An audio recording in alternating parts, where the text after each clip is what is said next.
তুফান actually আমার খুব ভালো লাগছে, এই জন্য আসছিলাম তুফান দেখতে। আরও দুইবার আসছিলাম, এখনো আমরা টিকিট পাইনি।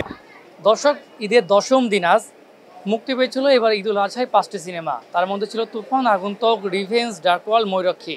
দশম দিন এসেও আমরা দেখব যে দর্শক চাহিদা আসলে কোন সিনেমার টিকিট এখনও চলছে হাউসফুল, বা সিনেমা দেখতে আসলে দর্শকদের আগ্রহ কত। আমরা একজন দর্শকের সঙ্গে কথা বলবো যে আপনি কোন সিনেমা দেখতে এসেছিলেন।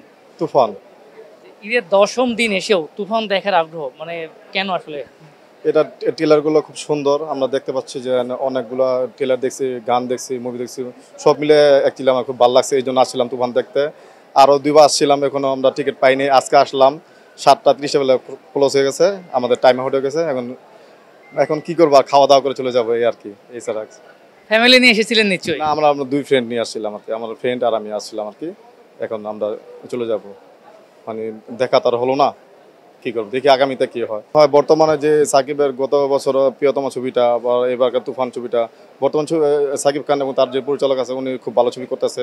অবশ্যই মনে হয় যে মানে বাংলা ছবির মান ভালো হইতেছে আর। আমার ব্যক্তিগত মনে করতেছি যে যদি আবার হলে দর্শক আনা যায়, সেভাবে যে সাকিব খান যেভাবে ছবি তৈরি করতেছে ওইভাবে তৈরি করা উচিত, ঠিক আছে।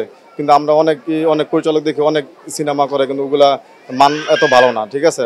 মান ভালো করার জন্য আমাদের যদি বিদেশে যেতে হয়, দেশের বাইরে যদি যেতে হয়, ওখানে যাওয়া উচিত আমাদের। তো এই দিন নাকি জানলাম আপনার তুফান ছবিটা ভালো, সবাতে শুনতেছি, তার জন্য কাজের ফাঁকে আজকে আসলাম, কিন্তু টিকিট পাইলাম না। মানে ঈদের দশম দিন এসেও টিকিট পাননি? না না, আমরা জানি না আজকে যে টিকিট পাবো না, এটা কনফার্ম ছিলাম না। এখন এসে দেখি টিকিট পাই নাই, ফেরত যেতে হবে খালি। 5টি সিনেমা তো ঈদে ছিল, শাকিব খানের সিনেমাটি কেন চয়েস করা হলো যদি জানতে চাওয়া হয় আপনার কাছে? না, আমাদের সব দর্শকরা যারা দেখে আমাদের আলোচনা বলতেছে এই সিনেমাটি অনেক ভালো। এসেছিলাম তুফান সিনেমা দেখতে। ওভারঅল স্টোরি টেলিংটা ভালো লেগেছে আমার। আর আর অ্যাক্টিংগুলো ঠিকই আছে। শাকিব খানের সিনেমা আমি তো প্রথম দেখছি, তবে আমার প্রথম এক্সপিরিয়েন্স হিসেবে শাকিব খানের সিনেমা ভালো লাগছে।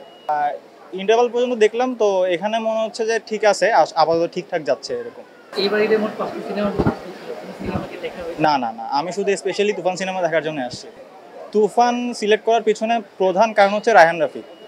কারণ রায়হান রাফির আরেকটা সিনেমা আমি দেখেছি, সেটা হচ্ছে সুড়ঙ্গ। তো সুড়ঙ্গ সিনেমা দেখে আমার মানে অনেক নতুন লাগছিল ব্যাপারটা। তো ওনার কালার গ্রেডিং, ওনার হচ্ছে স্টোরি টেলিংটা একটু ডিফারেন্ট। তো এই কারণে হচ্ছে সাকিব খানের সিনেমা যেহেতু উনি তৈরি করেছেন, তো এই জন্য আসা আর কি। ঈদের দশম দিনে আমরা বসুন্ধরা সিনেপ্লেক্সের এই শাখা ঘুরে দেখতে পেলাম যে টিকিট কাউন্টারগুলো কিন্তু একেবারেই দর্শক শূন্য রয়েছে। তবে শাকিব ভক্তরা রয়েছে, তারা দাবি করছে তুফান সিনেমা টিকিট তারা এখনও পাচ্ছে না। অর্থাৎ আজকে অনেকেই তুফান দেখতে এসে কিন্তু টিকিট না পেয়ে ফিরে গিয়েছে, আগামীকাল দেখবে। সেই সঙ্গে কিন্তু আমরা একটা তথ্য জানিয়ে রাখতে চাই, এই সিনেমা হল থেকে কিন্তু ডার্কওয়াল সিনেমাটি এবং রিভেঞ্জ সিনেমাটি নামিয়ে দেওয়া হয়েছে দর্শক সেভাবে সাড়া না পাওয়ার কারণে। শুধু একটি দুটি সিনেমা নয়, সারা বছর জন্য ভালো সিনেমা, ভালো মানের গল্প প্রেক্ষাগৃহে আসে এবং দর্শক আবারও সিনেমা দেখতে আসবে, এমনটা আসলে প্রত্যাশা করছে সিনেমাপ্রেমী দর্শক।